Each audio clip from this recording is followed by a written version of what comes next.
you. Yes. Look, diehard Sooners fan. We know that around here. How does this impact Oklahoma's chances? Kills them. I had a rough day yesterday. End of our show, I went elation, deflation, because I'm thinking, my Cowboys got this, too. My quarterback's got a bum throwing shoulder. And then a few hours later, go from, my Sooners are in the playoffs and they got a shot against Joe Burrow and LSU. And I lost the two key pieces that could have helped us pull off that upset. I lost our best pass rusher, and he is a bad boy. He is really starting to fly off that edge. Ronnie Perkins out of St. Louis, recruited heavily by LSU and chose Oklahoma. He's going to play on Sunday. He's going to play in the National Football League, and he is starting to just create havoc for passers, pocket passers like Joe Burrow. And I assume they're going to appeal it, but he's gone.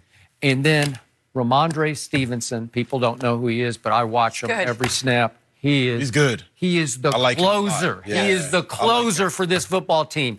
He goes about 240. He went the JUCO route to Cerritos College here in Southern California and then to Oklahoma. He was the top JUCO recruit in the country last year. And they used Kennedy Brooks as their sort of workhorse first to third quarterback. And then all of a sudden, when the defense is getting a little tired, here comes Ramondre. He was averaging 8 yards a carry and 9 yards a catch, and he can really catch it. And he can pile drive, and he can get loose. He's for 240, he can move. He's going to also play somewhere on Sunday for somebody in the National Football League. And you took my closer away and my pass rusher away, and I was so happy when my Sooners survived Baylor for a second time in the conference championship in overtime, and I was ecstatic when LSU vaulted to 1 because I don't think my team could deal with Clemson. I don't think my team could deal with the Ohio State. But LSU maybe made to order because my team can play keep away. What is LSU's glitch? What is its maybe fatal flaw? Its defense every once in a while just collapses. We saw them against Texas. Texas just went up and down the field against them. We saw them against Ole Miss. Ole Miss just went up and down the field against LSU. Now, they clamped down on Georgia, and they look like world beaters against Georgia on defense. But it's possible my offense can sledgehammer run the football so powerfully that with Jalen and Kennedy Brooks and then Ramondre, you could, what did they do against Baylor in the 31-10 comeback when they were down 31-10 at halftime? They just kept the ball the whole second half, running it down Baylor's throat. And they came all the way back to 34-31. What could they do to LSU? They could play keep away and keep the Heisman winner on the sideline for much of the game. What also would help them is that Baylor turned the ball over a couple of times in the second half and gave them Which the ball. they never do, but it happened just late. And considering that the Oklahoma Sooners only had 11 turnovers in 13 games. That's the 5th fewest in the nation. The loss of these 3 players, it just increases the margin of loss you're going to lose by in the beginning. Well, the point spread just went from, it opened at 12, now it's up to 14. I told you, they just put so much pressure on you offensively. They emptied basically their empty back, a one back or empty backfield set, and Joe Burrows is throwing to those 3 wide receivers who's going to be playing on Sunday. And he's had, Skip, I mean, he's so accurate. I mean, he's unbelievable. 78. I mean, he's like a Drew Brees. I mean, he looks like Macaulay Culkin, like Home Alone. He's like a big Macaulay Culkin. He does look I forgot about that. But Skip, when you think about what they did to Georgia, Georgia led the nation in scoring defense, giving up 10 points a game. They hung 37 on Georgia like it was nothing. What did they do to your Crimson Tide? They hung 48 on them and Alabama. Now, everybody got that Alabama. Now, you see, we got 45 on them. This is not about Alabama. Why you keep... To my point. First of all... You can move the ball on LSU. Y'all don't got what Alabama got offensively.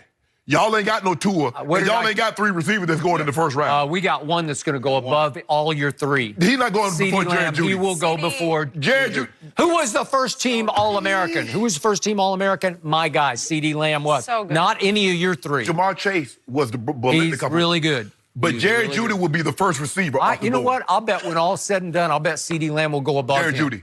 Jared Judy. CeeDee's too big and strong. I love CeeDee Lamb and his speed. Yeah, because they both bring something different to the table. They bring something different. The thing that you know about Alabama receivers is they can run routes. You look at that. You look at Ridley. You look at Amari. Julio, for as big as he is, and Judy can outrun routes better than all of them. He's smallish. He is. But Skip, he's electric.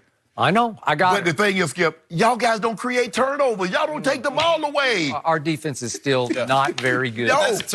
But that's the thing. The Oklahoma's not a defensive team. They're an offensive team. They are. Their best player on defense is Kenneth Murray, who's a beast at linebacker and who will be playing on Sundays. But to your point, Oklahoma, the game plan has to be to play keep away. It has to be to run the football well on offense, which they do well through Jalen Hurts, through Kennedy Brooks, who's going to be the starter regardless of what Stevenson was doing. Yeah. But I do agree with you. I love watching Stevenson. I think he brings a different dynamic to this team, and he could have really had an impact on this game.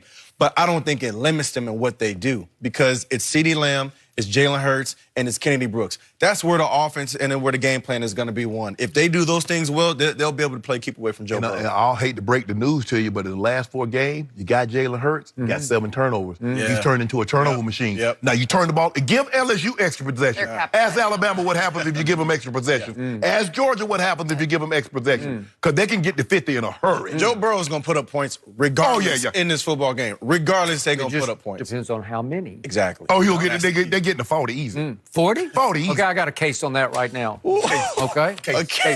40. I need Ramondre, though. You do realize this game is in Georgia, right? Yeah. Is it this Beach Bowl? That's LSU's backyard. Georgia's, LSU's back. I mean, they're going to travel well. They're going to travel well. They didn't have a whole lot of people because Georgia, for the SEC championship, obviously that's an hour away from the University of Georgia. They were saving for this one because they knew they were going to be here.